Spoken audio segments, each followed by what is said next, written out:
Pull this box of evaporator goodness. What you need is a Phillips head screwdriver and a utility knife or a blade of some sort. So first, go ahead and take out just a bunch of screws.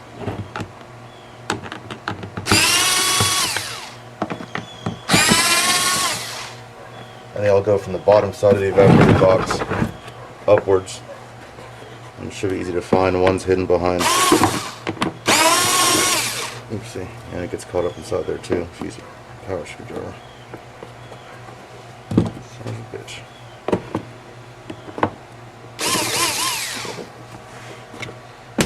One of them is directly behind. Directly behind this weather stripping on the firewall side. Or sorry, this will be the right side. It goes towards the blower motor. And if you use a power screwdriver, watch that weather stripping, film insulation, you'll get all kinds of caught up in there. Second time I've done that.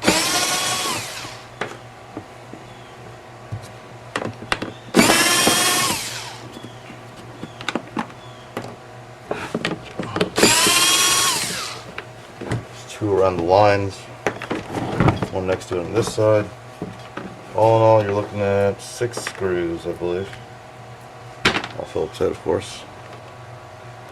Oh, that was zoomed in. Okay. Now, split the box.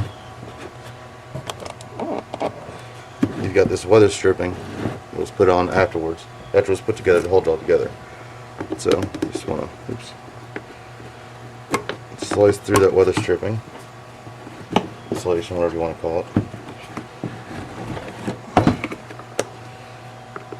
On both sides, so there's access ports. Oops, that just ripped apart.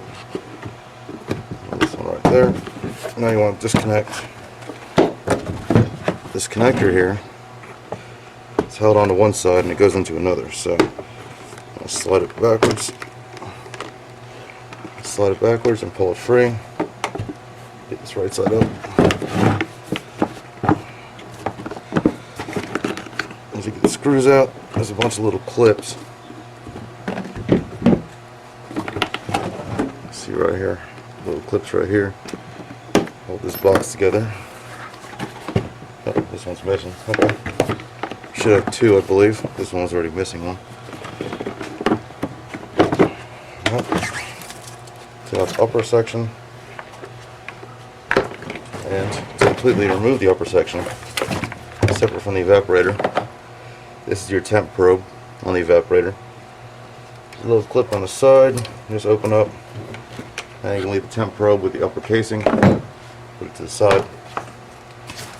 Around, you can see all the crap. This just came out of there. This comes in through the windshield vents. It just gets clogged up in there. That's why your evaporator drain gets clogged up, and that's why you have AC leak, or you have water leaking on your passenger floorboard. Normally you can clear that up with just a nice shot of compressed air into the evaporator drain right here.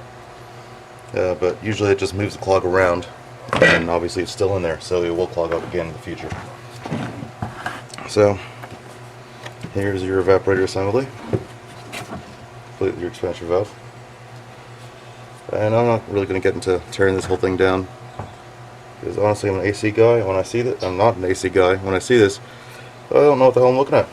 So I've never bought an evaporator or an expansion valve for the 4th gen, so I'm not sure how they come, if they come as a complete evaporator assembly, but it doesn't really matter. I'm just swapping out the whole box assembly from the Pearl. So yeah, put it all back together and you're ready to install it in the car.